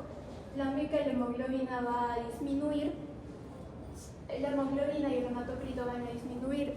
Esto también, si no se identifica, se puede confundir una anemia fisiológica con una patológica. También que en el embarazo se van a presentar leucocitosis, haciendo que durante el parto van a ser incluso 25.000, que se puede confundir con el inicio de alguna infección, de un shock séptico. Es importante identificarlo. También tenemos la parte hemodinámica. En el embarazo va a aumentar el gasto cardíaco, va a aumentar la frecuencia cardíaca también, y esto bueno, este estado hiperdinámico va también, se puede confundir con el diagnóstico. En el caso del segundo trimestre de embarazo, la presión arterial va a disminuir también, pudiéndose confundir con estados hipovolémicos, pero se va a regular en el tercer trimestre. En gestantes que tienen gestaciones mayores a 20 semanas, se puede producir el síndrome de compresión de vena cava, porque se va a reducir el 30% del retorno venoso y esto también va a reducir el gasto cardíaco. Por esto se recomienda que la paciente esté en una posición de cúbito lateral izquierdo para evitar que haya una compresión en la vena cava inferior. Ya. Bueno, en la parte respiratoria también que va a haber una hipocapnia que en casos normales sería, bueno, en una persona normal que esté aumentado, sería, que una persona normal presente CO2 de 35 a 40 milímetros de mercurio indicaría una insuficiencia respiratoria inminente, pero en el embarazo esto es normal. También va a haber una capacidad residual funcional disminuida, esto va a generar una menor reserva y va a haber una menor reserva respiratoria. En la parte urinaria se aumenta el filtrado glomerular, el flujo renal plasmático, la creatina también va a disminuir. Esto puede indicar que si digamos una mujer embarazada presenta una creatina de 1 miligramo por decilitro, ya podría encontrarse en una falla renal. Respecto al tratamiento, es primero la colocación de la paciente, que debe, como ya me mencionado antes, debe estar en un decúbito lateral izquierdo. Por ninguna razón debe ser de forma supina, sobre todo en gestantes que tienen gestaciones mayores a 20 semanas para favorecer la circulación útero-placentaria. Como segundo punto tenemos los accesos venosos. No se debe poner una vía central femoral porque justo por esta compresión, pero sí se deben canalizar 2 vías, especialmente en las extremidades superiores que sean de un calibre grueso para poder administrar reposición de líquidos o medicamentos si sean necesarios. Y bueno, en caso de necesitar accesos venosos centrales, se puede utilizar la vía yugular interna o la subclara. Respecto a la parte de la oxigenación, es importante mantener la oxigenación de la madre sobre 95% de saturación para asegurar que el feto también tenga una muy buena. En caso de que no se esté disminuyendo, se va a realizar una gasometría arterial manteniéndose PaO2 sobre 70 milímetros de mercurio. En caso de que no se pueda sostener la ventilación, una adecuada ventilación, convencionalmente se va a proceder a una intubación orotraqueal que se debe hacer con una ventilación, se debe prever ventilación de 3 a 5 minutos para evitar que haya hipoxemia durante el proceso. La vía aérea, respecto a la vía aérea, hay riesgo de esta por una baja motilidad gástrica que se presenta en el embarazo y porque puede existir edema en la parte superior. Es importante que sea temprana, se da una oxigenación al 100% para asegurar una correcta perfusión, y se va a hacer presión cricoidea para evitar aspiración. Se va a utilizar un tubo de 0.5 a 1 milímetro, tiene que ser más chiquito, y se va a asegurar que esté correctamente colocado por una capnografía. Respecto a la parte de la fluidoterapia, como ya se ha mencionado en la exposición, siempre se va a hacer con cristaloides. En este caso van a ser isotónicos, tienen que estar balanceados. Se puede usar soluciones salinas o el lactato de Ringer. La solución salina tiene que ser al 0.9% para asegurar la volemia. Se deben evitar dextranos, albumina y colioides sintéticos porque pueden alterar el reconocimiento sanguíneo y pueden producir complicaciones. Y no se van a utilizar tampoco vasopresores porque van a reducir el flujo uterino. bueno, esto ya sería en la parte de las drogas más activas, que en casos de shock refractarios a los fluidos, sí se puede utilizar norepinefrina o vasopresina o adrenalina, pero siempre tiene que estar correctamente evaluado y controlado. En la parte, bueno, tenemos la parte de la cesárea, que según la AJA, después de 4 minutos de hacer reanimación cardiopulmonar y no hay retorno de la circulación espontánea, se tiene que hacer una cesárea de emergencia antes de llegar a los 5 minutos. Esto va a ayudar a que disminuya la compresión de la cava y que aumente el gasto cardíaco más o menos entre un 60-80%, lo que va a favorecer la supervivencia de la mamá. Y bueno, se ve también que se considera las semanas de gestación para ver si el feto va a ser viable o no viable, o si se va a proceder a una cesárea. Respecto a los corticoides, bueno, depende de la bibliografía, porque se dice también que se puede administrar betametasona y dexametasona para la maduración pulmonar del feto, y en algunos dicen que no se puede administrar porque hay riesgo de parto prematuro, y en otros dicen que sí, se debe asegurar eso para que sea de correcto desarrollo. Luego tenemos el tubo torácico, que es en caso de traumatismo y que se presente una neumotórax atención, se va a realizar una toracocentesis entre el tercer y el cuarto espacio intercostal en la parte de la línea medio axilar. Y esto es porque el diafragma, cuando el útero está grávido, está ascendido unos 4 o 5 centímetros más o menos. Luego tenemos el shock en el paciente anciano, que también tiene cambios tanto fisiológicos, bioquímicos, por el envejecimiento. Los cambios que están más relacionados al shock son 3, que el primero es el cardiovascular, que va a haber una baja reserva. Esto va a disminuir la respuesta cronotrópica y inotrópica del corazón. Va a haber una mayor rigidez vascular, va a haber hipertensión basal, y esto va a producir una hipotensión temprana. Esto va a causar que el diagnóstico sea tardío y que exista una mala compensación frente al shock del paciente. También que en la parte inmune se produce una inmunosenescencia, bajan los anticuerpos, baja la respuesta inflamatoria, la respuesta inmune, y esto va a producir una reactivación de infecciones. En caso de que el paciente, digamos, haya tenido herpes zóster, tuberculosis, no se puede haber reinfecciones, y bueno, otras por gérmenes inusuales.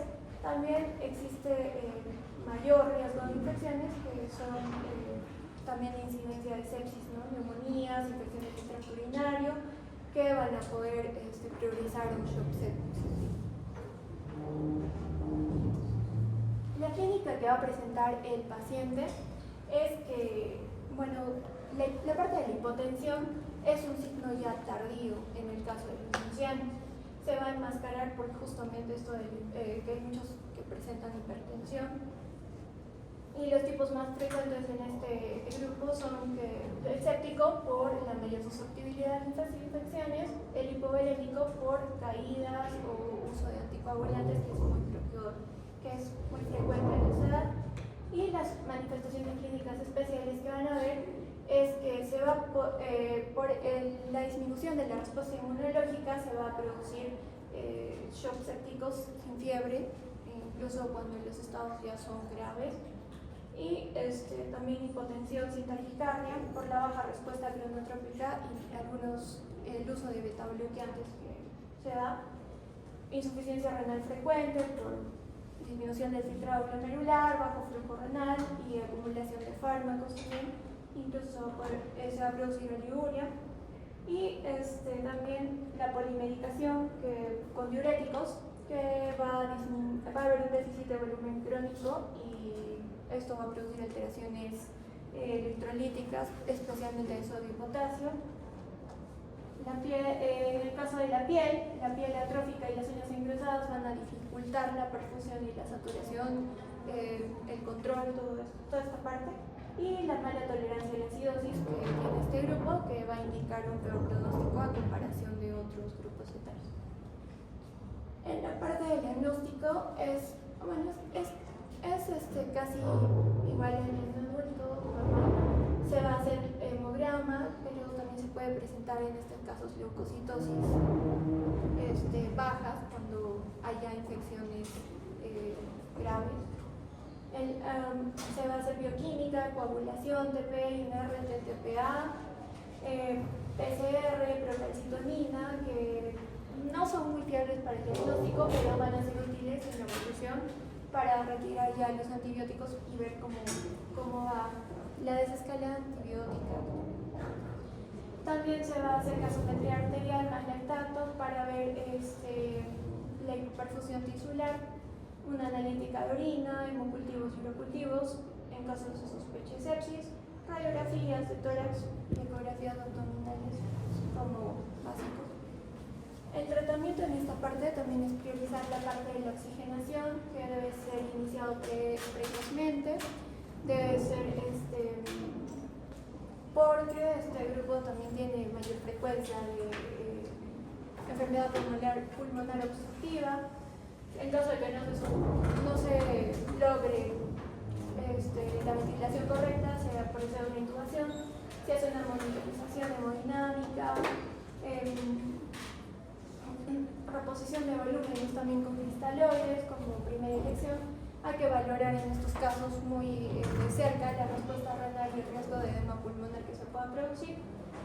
La parte de la coagulación también hay que corregir alteraciones por los anticoagulantes que vaya a tomar o estar viendo que para hacer corrección de vitamina K. Y hay que considerar transfusiones plaquetarias si toma antiagregantes. En la parte de antibióticos, estos deben iniciar de acuerdo al cuadro que presente el paciente, pero debe ser lo antes posible. Y vasopresores inotrópicos, como la noradrenalina, que es un fármaco de elección frente a un shock refractario, y la dopamina, esta está en desuso por y finalmente tenemos el shock en el paciente inmunodeprimido, que igual la fisiopatología de es que tiene una respuesta inmune atenuada, su respuesta está deprimida y lo hace más propenso a infecciones con bacterias, virus, hongos, y el fenotipo séptico silencioso, que va a presentar poca fiebre, los leucocitos van a poder estar normales, el diagnóstico va a ser más tardío y esto da que existe un alto riesgo de fallo multiorgánico porque el diagnóstico va a ser tardío. Y que también los patógenos son más resistentes, son distintos y van a atacar con más fuerza. Las claves diagnósticas en esta parte es que no se debe esperar. El paciente, como ya he mencionado, puede estar séptico sin necesidad de presentar fiebre ni leucocitosis. Hay que priorizar cultivos, hay que hacerlos periódicamente, hay un tiempo. Y hay que hacer radiografías, tomografías, hay que estarlo vigilando, ¿no? Y también se puede utilizar biomarcadores como apoyo. También es que hay que sospechar infecciones fúngicas tempranas, hay que aplicar criterios, esto de aquí, y considerar pruebas para detectar a tiempo. El tratamiento el primero es que se hace una reanimación y un control del foco. Esto se hace con cristaloides, se emplea para supresores, se hacen cultivos y se dan antibióticos. Se hace un control del foco en caso de que se necesite un drenaje o una cirugía. Se aplica hidrocortisona en caso de que se presente un shock refractario. Y también se aplican antimicrobianos empíricos para prevenir infecciones, multiinfecciones. Sí, ya. Y se inician en antes si se sospecha sepsis. En el caso de neutropenia febril o oncohematológico, se aplican betalactámicos antisodomónicos o se añaden MRCA si hay riesgo, como vancomycina. Y eso. Sí. Y también se da una cobertura antifúngica, como ya mencioné antes. el último es que se detecta la neumonía por neumocystis chilavensis, que se trata con dimetroqueno sulfametoxazol. La dosis es de 15 a 20 miligramos por kilogramo por día, 21 días más o menos. Es el más efectivo contra esta bacteria. Y en pacientes con VIH y hipoxemia se debe ver la saturación de oxígeno para añadir corticoides por la respuesta grande que se da, por la respuesta inflamatoria grande. Y ya, en pacientes sin VIH, corticoides con un beneficio que hay que evaluar. Eso es.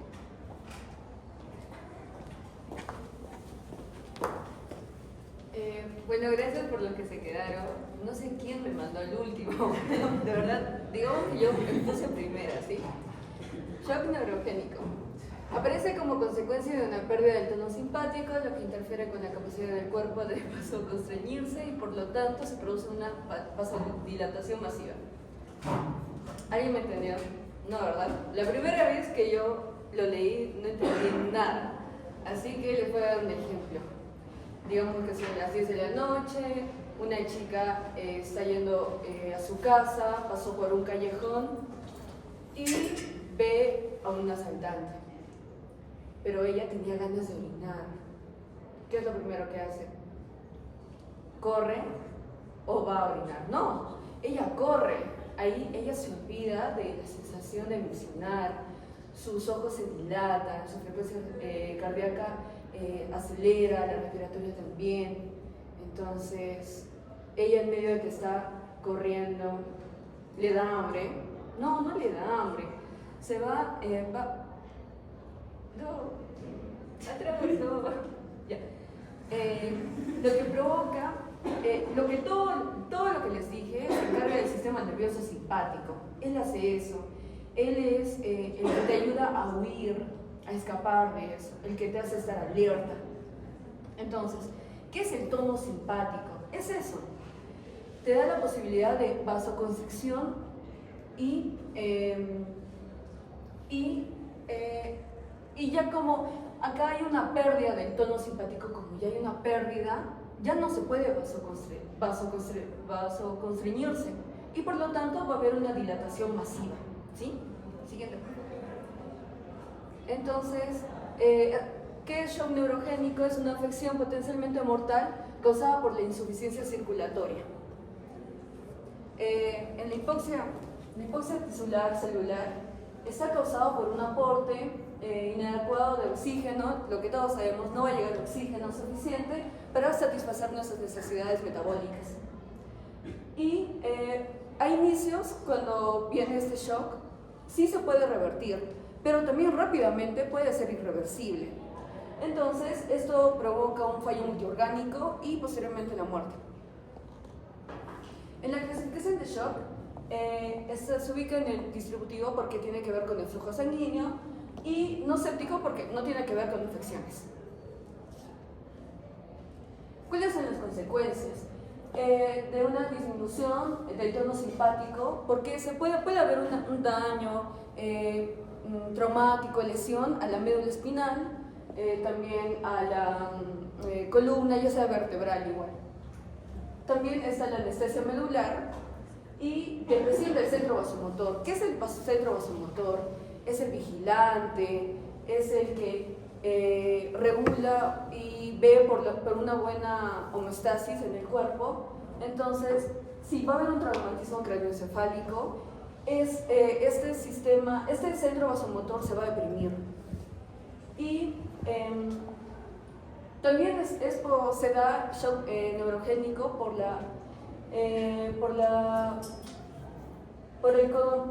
por consumir bloqueantes adrenérgicos como la doxorubicina o la terosocina. ¿Y esto por qué? Porque estas van a alterar el pulso nervioso y disminuyen el tono simpático. ¿Cuál es la diferencia entre shock neurogénico y shock hipovolémico? Primero les hablo más de shock neurogénico. Este se va a asociar con la dilatación de las arterias y las vénulas. Entonces, si va a producir una dilatación, esto va a producir una hipotensión. Y puede haber cierta hipovolemia relativa. Pero, entonces, ¿cuál es la diferencia entre shock hipovolémico? Es que en el shock hipovolémico va a haber pérdida de volumen, mientras que en el neurogénico no va a haber pérdida de volumen. Pero el volumen va a seguir constante, ¿sí? Va a seguir constante porque sigue en la circulación, pero este va a viajar a través de la vascularización que está dilatada, ¿sí? Él va a seguir, pero como igual va a producir un estancamiento de la sangre entre la sangre arterial y venosa. ¿Sí? No se olviden que la diferencia es el volumen. ¿Ya? Ahora, la verán muy breve, pero es muy importante esta diapo. Nosotros sabemos que entre la T1 y la L2 están los nervios que inervan también y ven por el corazón, por la pared abdominal, los miembros inferiores. Y dice que cuando hay una lesión, destrucción, rotura, antes de la T6, ahí se realiza el shock neurogénico. Vamos a poner ejemplos, ¿sí? La anestesia medular produce una pérdida temporal del tono simpático, pero esta es transitoria.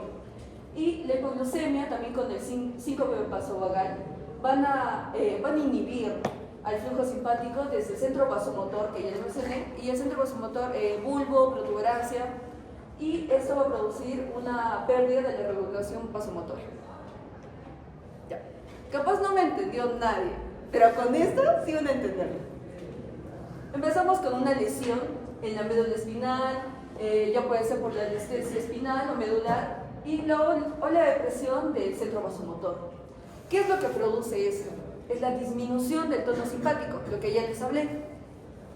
¿Qué hace el tono? La disminución del tono simpático produce la vasodilatación arterial o venosa, que ya les hablé, la vasodilatación masiva. ¿Y qué produce? Estancamiento de sangre arterial venosa. Por consecuente, da hipotensión. ¿Qué va de la mano con hipotensión? Bradicardia, nuestra piel va a estar caliente, seca, va a estar enrojecida. También está la poiquilotermia, que es que el paciente se adecúa a la temperatura del medio ambiente. Eso es poiquilotermia. También va a haber, entonces, baja perfusión de los órganos vitales y, por ende, fallo multiorgánico. En las otras manifestaciones, la hipotensión en la presión sistólica está menor a 90 o menor a 30 de la basal. Hay taquimia y, aunque no lo crean, los pulsos están regulares y completos. También hay paraplegia o tetraplegia en los pacientes que han sufrido daño medular. La piel va a estar pálida. O sea, no me estoy contradiciendo, sino que al nivel de la lesión, alrededor de la lesión, la piel va a estar pálida, fría, hasta humedecida. Poiquilotermia, que ya mencioné, y el priapismo, obviamente solo en varones. También, entonces sí, va a haber daño medular, lesión, daño medular, va a haber la pérdida de sensibilidad, ya no vamos a poder moverlo y por ende tampoco va a haber reflejos. Disminución a nivel de la conciencia, también por la hipotensión o una lesión cerebral, y al principio estos pacientes tienen una diuresis normal. El manejo de paciente de shock es, primero, es principalmente soporte. Vamos a asegurarnos la vía aérea, respiración, circulación. Al contrario de la paciente gestante, acá sí lo vamos a colocar a nuestro pacientito de cúbito supino. Y la cabecera de la cama no tiene que estar levantada, sino tiene que estar horizontal totalmente, porque igual, si nuestro pacientito ya tiene hipotensión, nosotros no vamos a provocarle aún más. Entonces, vamos a prevenir eso con ponerle sin cabecera.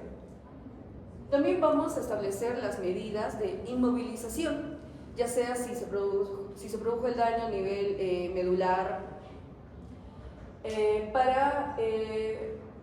lo vamos a inmovilizar y vamos a realinear la médula espinal con sujeciones o anillo de halo. ¿Qué son? Eso. Con eso vamos a inmovilizar al paciente y vamos a realinearlo para que no se haga atrás. Gracias. Y luego vamos a administrar cristaloides por vía endovenosa para expandir el volumen intravascular, por ejemplo, el lactato ringer. Ahora, también vamos a administrar por vía endovenosa vasopresores, que esto va a ayudar a la vasoconstricción. También, esto es muy controversial respecto que todavía no está científicamente aún comprobado. Igual médicos no lo practican mucho, pero dicen que pueden introducir metildopa en vía endovenosa en pacientes que hayan sufrido lesión medular, pero antes de las 8 horas. Luego vamos a administrar atropina endovenosa para tratar la bradicardia y ya para finalizar esta exposición, lo que nosotros queremos en nuestro paciente con shock cardiogénico es que él llegue a una temperatura normotérmica, ¿sí? Pero nosotros vamos a calentarlo o vamos a enfriarlo hasta que el paciente llegue a una temperatura normotérmica. Gracias.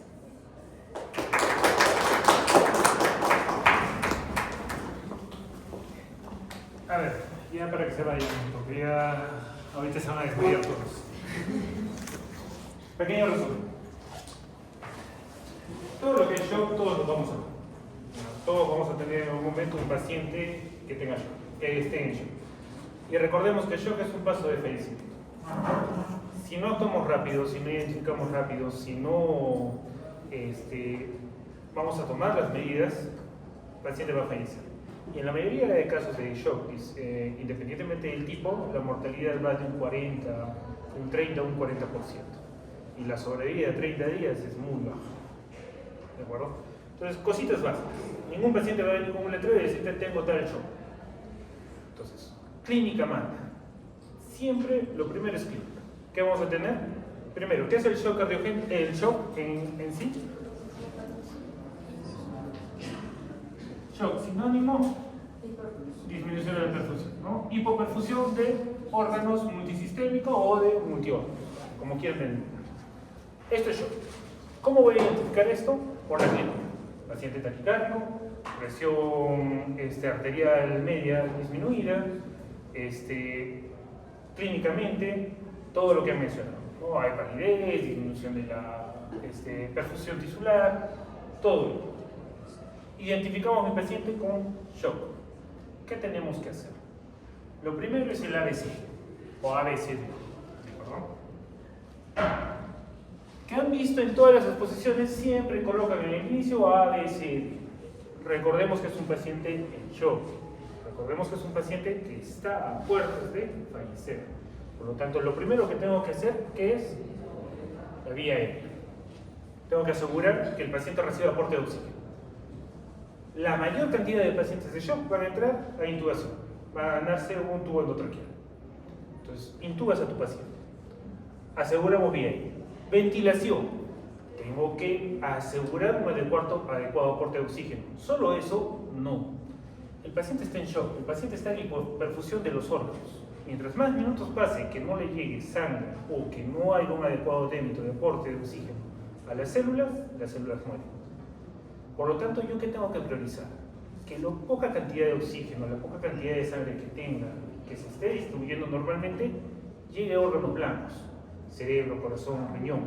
Me olvido de músculos, me olvido de intestinos. Por lo tanto, me interesa que el paciente esté ventilado y esté en ventilación mecánica, sí, porque voy a disminuir el uso de músculos para la respiración.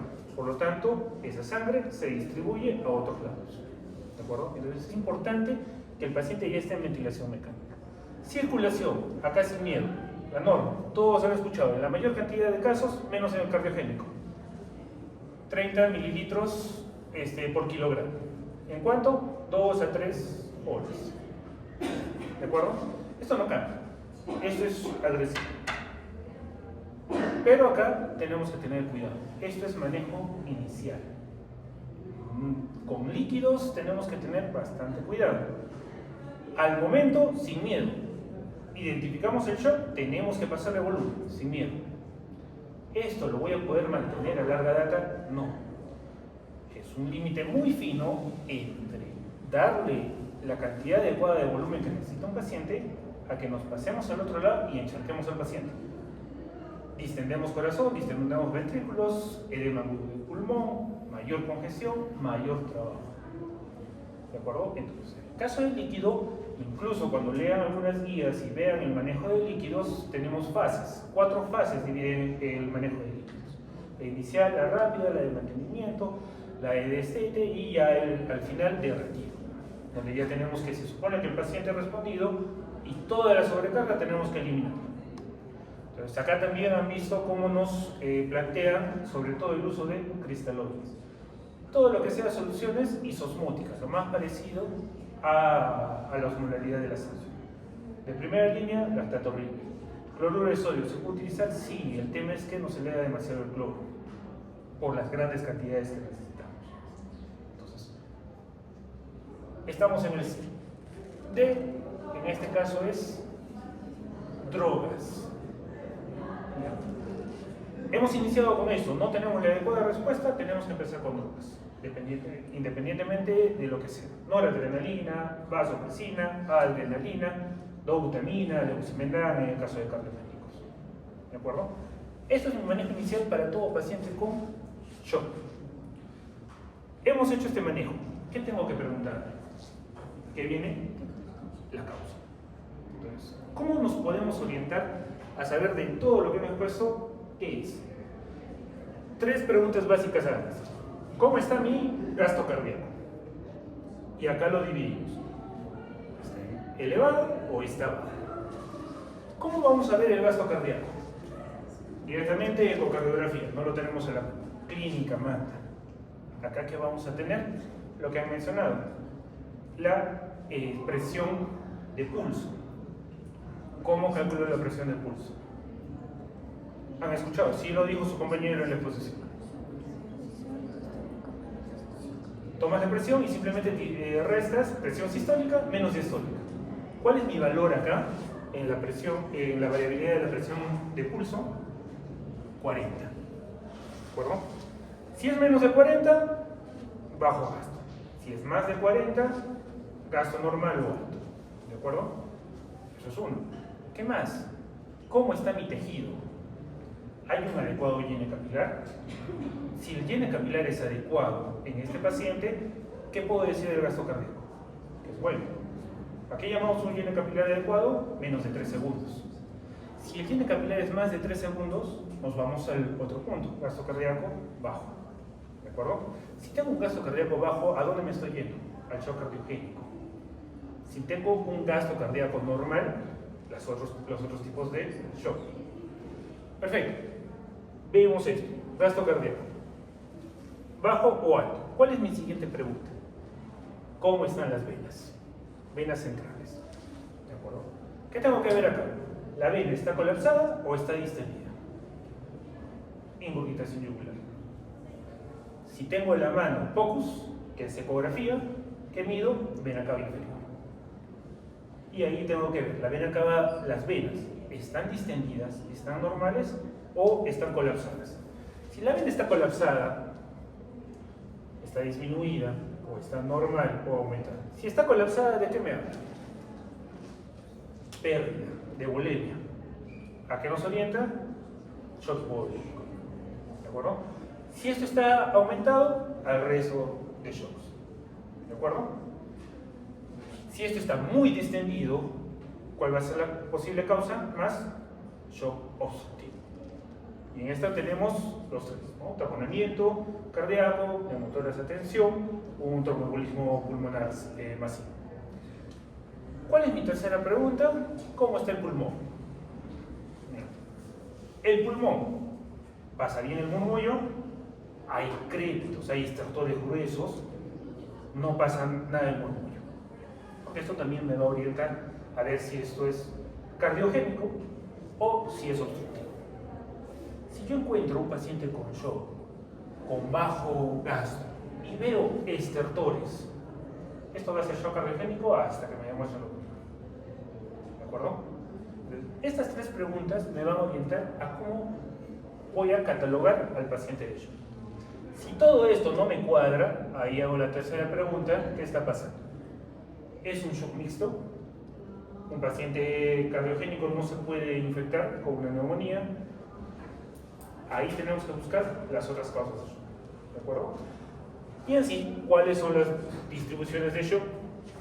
Los 4 grupos grandes, ¿no? Hipovolémico, cardiogénico, obstructivo y distributivo. Es hipovolémico, ¿qué hago? Lo más sencillo, tengo que reponer volumen. Ver 2 puntos importantes acá. ¿Es hipovolémico porque me está sangrando o es hipovolémico porque me está perdiendo líquidos? Si está sangrando, tengo que parar el sangrado y reponer la sangre apoyándome de drogas. Si es líquido, tengo que reponer esto y calmar la causa subyacente: deshidratación, vómitos, diarrea, gran quemado. ¿De acuerdo? Esto no hay mayor problema. Ya terminamos. ¿Tienen otra clase? Sí. Ya. Cardiogénico, drogas. Acá no podemos sobrecargar mucho al corazón porque el corazón no está trabajando adecuadamente. Entonces necesitamos drogas para poder mantener esta perfusión. Obstructivo. En cardiogénico, perdón, 2 grupos. ¿Es infarto o es falla cardíaca descompensada? Infarto, alta mortalidad. Mi pensamiento ahí es abrir la arteria que me está produciendo el infarto. No me importa el resto. Esta arteria, he encontrado que es la derecha, tengo que entrar al cateterismo y abrir. Eso es lo que me mejora. Y en la falla cardíaca, el manejo de falla cardíaca de fuerte. Obstructivo, vean, neumotórax de tensión, drenaje. Taponamiento, drenaje. TEP, anticoagulación o fibrinolíticos, dependiendo de lo que tenga. Distributivo, séptico, no séptico. No séptico, séptico y a todo el manejo que han visto: antibióticos, fluidos, drogas. No séptico, neurogénico, anafiláctico. Acá tenemos hormonas, crisis tiroideas, suprarrenales. ¿De acuerdo? Entonces, con esto más o menos vamos a poder reconocer y poder empezar el tratamiento. ¿De acuerdo? Terminamos ahí, chicos. Vamos.